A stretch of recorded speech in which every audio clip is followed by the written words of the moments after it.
Bien-aimés dans le Seigneur, Shalom. Nous sommes en direct Canal Futur One. Nabi ke bose belé bozolanda biso na monde entier, Canada, Suisse, France, Belgique, tina il kuna na kati bozolanda biso en direct avec notre voyant Jérémy. Moto oyo asolola kana moto asala mokili. Moto oyo soka bengi na tongo moto asala mokili a répondre ye. Tous ensemble na ye, yende akolobela biso évolution ya évangile ya mboka Congo. Yende akolobela biso pona nini ba faux prophète babimi. Yende akolobela biso pona nini ba prophétie ezo se réaliser lisusu te. Ensemble na ye bokoyoka akoloba nini. Mais pona na continuer na kota na vif ya émission na biso na kopesa mbote na bino so bana nzambe obozona na biso na monde entier. Banoyo batanga kakombo Jésus Christ de Nazareth. Mon entier mobimba na ibike bozolanda biso na pesi bino mbote sika ozali na pesi mbote na Dave Mubamba na pesi mbote na Jean Bilongo na pesi mbote na Gracia na pesi mbote na bino nyos bozolanda biso sans oublier Winner Fellow Gradier Fellow. Oui vraiment bonjour voyons Jérémy. Bonjour frère Mike, merci beaucoup. Ozon on dirait que émission na biso Canal Futur One. Mon entier bazolanda yo to ebité message nini omemeli bana nzambe on dirait Canal Futur One. Na pesi nzambe merci oya permettre journal elona le canal Futur One. Na pamboli premièrement yo oyo yambingai première fois na émission na yo na pamboli aussi bana nzambe nyonso oyo bako zwa occasion ya kolanda émission oyo parce que Bible lobby l'heure vient. Il est déjà venu où est les vrais adorateurs bako adorer Nzambe en esprit et en vérité. Dieu n'est pas une religion. Nzambe za religion te que nazalaka na religion tel Nzambe za religion te. Mais Dieu est esprit. C'est que mutu nyonso ya koluka Nzambe en esprit. Et si ka bato bazali aussi dur en esprit de l'Éternel, quelque chose ça va passer frère Mike. Oh, merci la million Sozolanda biso bozolanda voyant Jérémy ndenga lobi. Nzambe aza esprit, Nzambe ayaka kapa ba o ba kundimelie na motema moko. Voyant Jérémy na ebité boyoki lisolo ya ba prophète ebele babimi. Na ebité ce qu'on ça soit différente ya prophétie. Un vrai prophétie faut ezala ndenge nini. Merci beaucoup mon frère Mike. Nako répondre na bana nzambe nyonso bazolandanga partout dans le monde. Donner l'offrande ce n'est pas mauvais. Dieu me donne ce n'est pas mauvais. Mais les choses très importantes c'est l'accomplissement de la prophétie. Prophétie exacte que maman nzamba lobelinga non, c'est l'accomplissement de la prophétie. Voilà pourquoi na uti kopesa yo exemple na debi yesu ayebisi ba azokende na ba disciple et comme esika moko yesu alembaki ayoki posa komela mai akuti bana basi moko bazotoka mai na liziba yesu ayebisi bango est-ce que boki kopesa nga mai ya komela babi non ekolo na biso na bino tomela na kate ekolo ya biso na bino toliana kate yesu abi lizibo bozotoka ekokauka menga naza lizibo ekokauka te. Voilà pourquoi yesu abisi bango l'heure vient, il est déjà venu bokoya lisusu na lizibo yote bokoluka liziba oyo eza ya bomoi. Il parlait liziba bomoi yo eza ye moko. Voilà pourquoi eloko ezo sala moi pasi moi ya kobanga bana nzambe nyonso bazolanda ngai n'est pas que leur Dieu est aza faible mais bana nzambe basappuye mingi. Tu vois religion nange loba boye religion na biso eza boye papa nanga kufa tikanga na religion telle depuis na bandi na religion na bomwana. Dieu n'est pas religion, Dieu est esprit. Si je suis voyant, comme un voyant de cette nation, Dieu est esprit. Frère Mike, na koki ko sala yo expérience ya ki voyant nanga. Kande to vandiawa, to zui batu nyonso ba Holanda biso. To pesi bango téléphone. Ba keyata na 4e avenue. Na bengi bango na bi place au telemi. Ozana mutalati telle lamba zo le ka telle place et ko échoué parce que je connais la spiritualité. Je vis dans la spiritualité. C'est que mutu nyonso akolande mission yo. So kaza connecté na spirituel, sa vie va changer. Sauf que là où il y a des vrais, il y a aussi des faux. Dans le domaine nyonso, il y a des vrais médecins, il y a aussi des faux médecins. Mais bananzambe mingi ba komi dessus. Oh ba prophète bazoko sabatu, ba pasteur bazoko sabatu, ba prophète ce sont des escrocs. Nangina pesa yo exemple moko frère Mike. Soko mema ki le longa inde kono na hôpital général. Ex mama ye moya biswa. Na kufi. C'est que so mutu mususu abeli ba transférer na mama ye moko ko kendete. Okende. Est-ce que si bananzambe nyoso ba condamna ba médecin? Ata ba médecin na biso. Bon, j'ai eu l'occasion, il y a kokoma même ici bamboka nyoswana. Il y a des médecins occultistes, il y a des pasteurs occultistes, il y a des magistrats occultistes, mais bananzambe ba tomboli mabe. Les miracles, ton prophétie, elles ont s'accomplir la bananzambe parce que bazomona mabe. Ah, bah pasteur, ce sont des escrocs. Bah pasteur, ce sont des mendiants. Bah pasteur, ce sont des aventuriers. Tout n'a qu'à mouton zobenga pasteur aventurier. Tout n'a qu'à mouton zobenga pasteur escroc. Est-ce que nzame ya bon moi? Nana salela yo elo comment comprendre la pasteur te? Est-ce que bah pasteur nyo son monde ce sont seulement des escrocs? Pourquoi Congo Oyabiso, Bible lobby, quand les justes se multiplient, le peuple est dans la joie. Quand les méchants dominent, le peuple pleure. Bah konzamboko ba bomi Congo. Oh prophète, excusez-moi, pardon vraiment. Tongito yebananu, yebisangai. Bah oui bien, la spiritualité contrôle le physique. Quand on parle prophétie, on peut expliquer les vraies prophéties, les faux prophéties. Nakoki ko expliquer yo biloko yo misato. Il y a les dons de discernement. Il y a un don de discernement. Et ça a don, il y a parole de connaissance. Et ça a don, il y a prophétie. Et ça a un ministère prophétique. Comme moi, je suis voyant de cette nation. Ataba nanzambe nyonso ba olandanga la poto ba ebingai. Naza voyant ya mboko yo. Mais lelo comme libiso moi passé, au mona mutolali ala muki, a l'autre qui maïkaye nandako na ye, lobi maïkaye ala muki, je suis devenu un prophète. Peut-être aux an a don des songes. Aux an a don il y a parole de connaissance.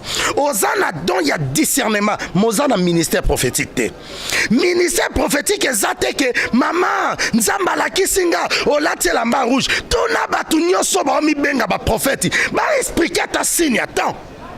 RDC yango to souffrir. Où est prophète tu a tellement la kisabiso signe attends.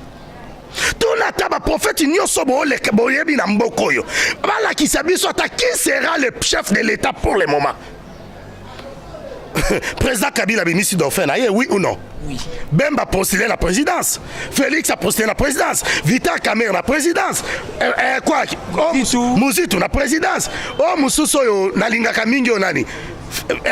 Martin Fayoulou, la présidence. Baza quand même belé la moni la basiso mi balé. Mais qui est le prophète? Oh, Akoye Bisabi son prophétie. Qui est ainsi par l'Éternel. Prophète a moko e kozala tel. Maman Ningaï.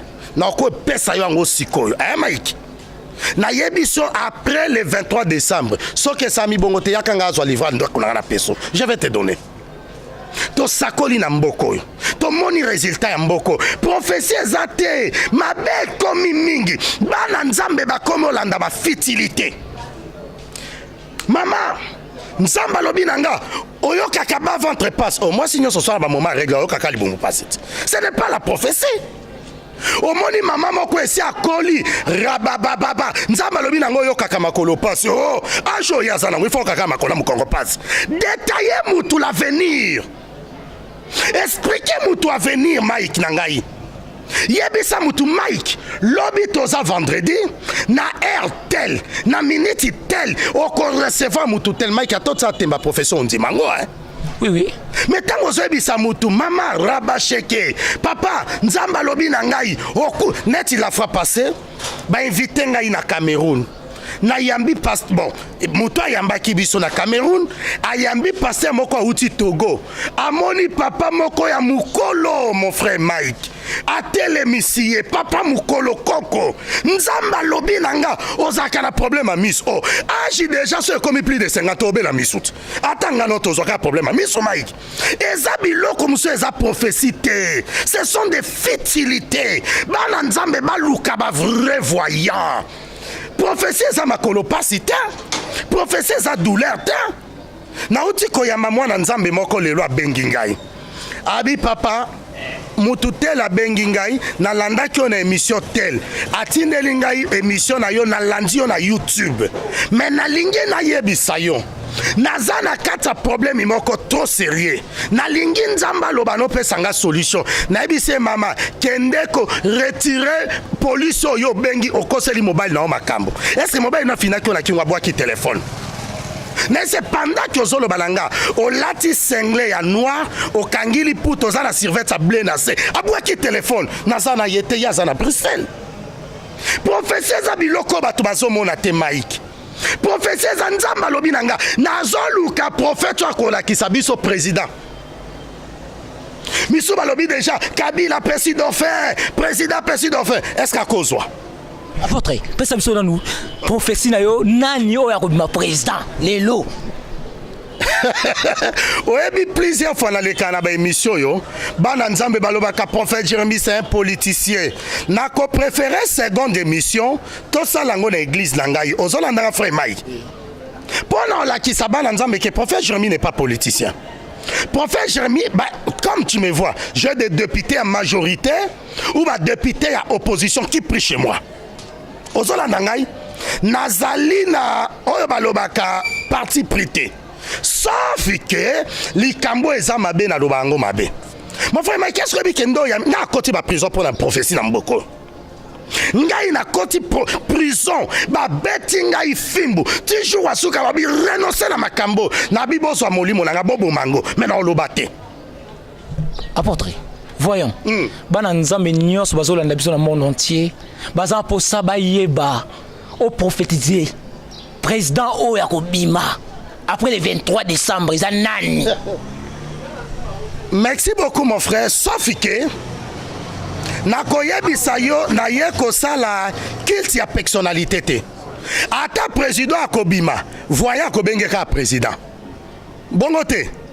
Voya kobenga ye président. Sauf que nazo senga bana nzambe. O ba olanda ngai. Naloba ke président tel naza nango déjà. Depuis naza nango ça fait aujourd'hui 2 ans. Au moins, biloko bat baleka na TV. Nous, on est des églises de noirs. To yebi vérité, ce sont des mensonges. Ce sont des mensonges. Ma yebi vérité te. Bible, vous connaîtrez la vérité et la vérité vous affranchit. Si le Fils de l'homme vous affranchit, vous serez réellement libre.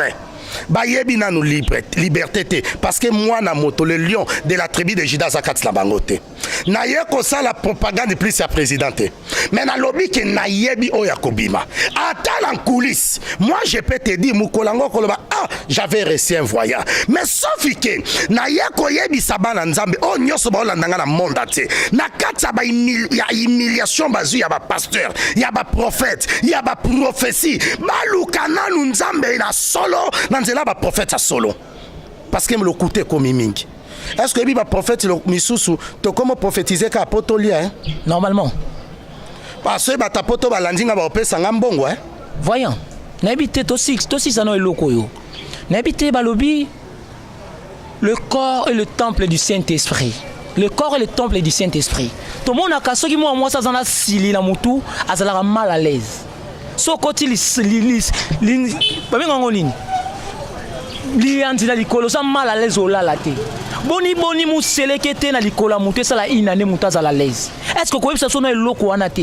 C'est normal. Non. Je ne peux pas humilier le miracle. Ngana koma na mboka ya Togo. Non, la spiritualité, la spiritualité c'est pas le physique. Na koma na mboka ya Togo. C'était ma première fois ya kokoma na mboka ya Togo. Bayambinga Mike Moni oyo akeli likolo na se soki azongi te jour musunga na voyager na yo na yebiso Mike yelanga passeport na yo tia bakamera no nyonso na saki tokei oyebi Dieu est esprit na oti koyebisa bana nzambe tokanisa nzambe aza moto te. Bible lobi batata balie biloko bololo mino abana ekomi ngai maiki nakoma na Togo na telemi liboso ya plus de 6000 personnes nazo prier na bana nzambe tangu nazo prier na tei na silisi na bandi ko recevoir ba offrande na sengaki. J'ai bien dit na Togo mwasi moko mama Chimène sa fille abota mwana moko kombo na ye Chimène aye kopesa ngai offrande natala akangi ngala maboko pona yoke loko eswenga oh natali makile banzo bimanga na loboko nanga tangu na ye natali makila na ye na touché ye abambani devant foule ya bato na bandi ko chasser sort nyoka bimi na sexe na ye nyoka bimi église campagne paniquée. Pesanga jour ya seconde émission na kopeso flash disc oyebi sans preuve ya vérité za vérité te vérité nyo se bonga ba preuve nyoka bimi mutu Mike devant Dieu nga moko na koma kobanga elekeli ngai esalinga somo. Oh, la dame en question a été kakaba bijou na Togo ana mbongo ebele bijou nyoka wana nda banda ko sanzela nini ba bijou siko tangwa yambi Yesu lokola mokondi pe mobikisi il fallait passer na délivrance oye ko sala ke loko anesa nini ebima azoka zoko bimate mais c'était le jour là que nyoka sanini et ça magite le temps des miracles n'est pas encore passé. J'ai dit que nous prêchons, c'est un Dieu des miracles. Zeminaye zaka miracle. Bonzambe bokobota manaye miracle. Liwana ye miracle. Lisekwa na ye miracle. Le temps des miracles n'est pas encore passé. Zela na expliqué yo sorcellerie. Na kozwa lipa. Na envoûté yango. Na pesi yo. Sokoli ekozala lipa te. Olie lipa mais envoûtement na tango ekoti kati na yo c'est ça la sorcellerie lobi wano kokendo sali toilette lipa sa nini ekei ebimi mais envoûtement ko bimate maiki na biso na mboka oyo partout dans le monde eza na ba sacrifice maiki ngana yambi ser moko na Nairobi hein aibi singa bi prophète Jérémie ngai ndengo zo mona ngai oyebi na mboka ya Nairobi pasteur moko na Kenya kenda ndaka bandimi lokwa biso na Kinshasa te po kenda ndaka mundimi no ifo mundima bengisa yo ser wana yebisi pasteur na ye Robertson abi na lingi prophète na ndaka nanga j'ai des choses à parler avec les prophètes aka mobilisation à question l'argent nano invitanga te ma invité yo ndenge nini Mike na komi na ndaka sœur abi singa abi prophète j'ai l'argent j'aime bien. Mais mamibali nyonso na vivre kana bango bakufa kakaka mobali nyonso nga na bima kana ifwa sa nini akufa ebangi singai abi moni neti oyo alaki singa abi nande ko bima na ye metala akomo sanza nini makila na lingi na yeba pourquoi mibali nyonso la vivre na mo bakufa na ese mexi okoti kelanga nzela na zonga lobi na ya ta na ke ko sambela nzambe nzamba yebisinga kende tu na ye papa bota ya za wapi suis-moi bana nzambe balandanga na ese mama est-ce ko pesanga papa na yo abandi kolela abi mama azalaka femme d'affaires munene na mboka ya Kenya papa nanga avait beaucoup d'argent mais maman ndai kozwa zemite. Mais maman kendaki na mboka ya Maroc akutani na ba marabu po azwa nini zemi ba marabu ba yebisiye po oswa zemi kende na océan na airtel na 2h11 longola bilamba alongoli bilamba amoni mundela bimi na mai akoucher na nani na mama na ye ne mama na zui zemi c'est que c'est moi si ya bongo azarasi ya batute c'est un démon. Ozoka ndenge to tambola kawa Mike tozana 3 sortes ya bato tozwa na ba homme physique oya botami na mama na papa tozali na ba ange terrestre oyo bakendaki koyebisa Abraham tozokende koboma Sodome et Gomorre. Est-ce que ça la mutute tozo vivre pe na ba démon? Mike mwasi nyonso omona na nzela za mwasi te. Mobali nyonso omona na nzela za mobali te Mike. Tala siko mwasi ya bongo azana ba bien mais azana race ya nini? Ya démon. Est-ce que ekoma makape na elungi te tangu tobandi kosambela na ye na simbi ye na maboko to sambela ozoka Mike mbala moko nazomona lisusu ndaku te miso ekufi ngai tangu miso ekufi ngai j'ai commencé à pleurer kati na nga nzembo eyeli ngai mwamba ni Yesu mwamba Haleluya mwamba ni Yesu tangu na bandi koyemba nzembo na Kenya na Nairobi naoki kakebeta naoyebisa osera question akota mabele. Moi je vis parce que j'avais un esprit supérieur. Celui qui est à nous est plus fort. Bana nzambe nyoso ba olanda ngai mukolo boko kutana na bato baza solution pour nabino les choses vont changer. Bana nzambe nyoso ba olanda nga problème nyoso za nango le Saint-Esprit capable de tout. Le Dieu des miracles n'est pas encore mort. Maintenant nous beaucoup na ba voyanté. Je suis voyant de cette nation. Merci Mike. Voilà Jérémie. Dans mon il y a un problème, il y a un muscle qui était c'est normal les balances tout le monde. C'est normal. Et ça qu'on critique, et ça qu'on le c'est normal.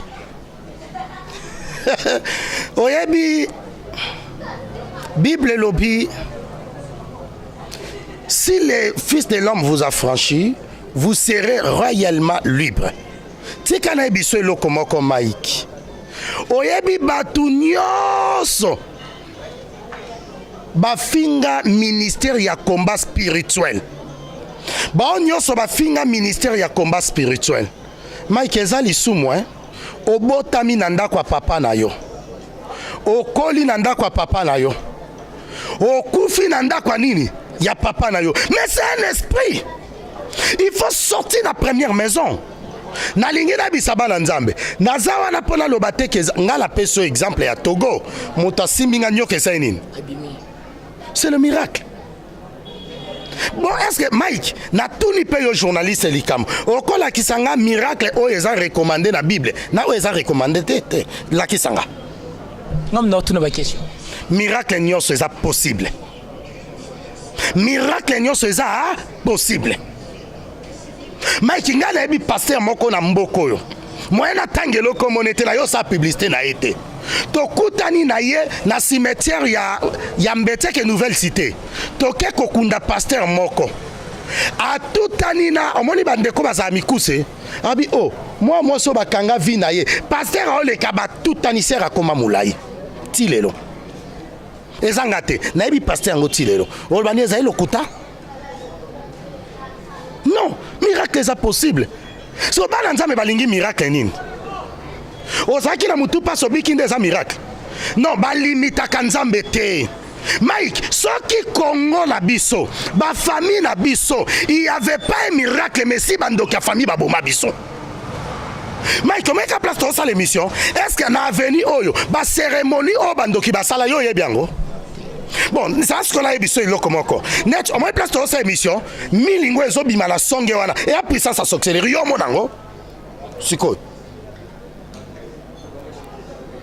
Non. Miracle est en la limite. Au moins dans la c'est la première fois na avenue. Tibo benganga bozo guide ngai. Menga loko yebiso siko. Mike moi na lopango tel numéro tel mutu combo tel aza. Pe ko échoué te.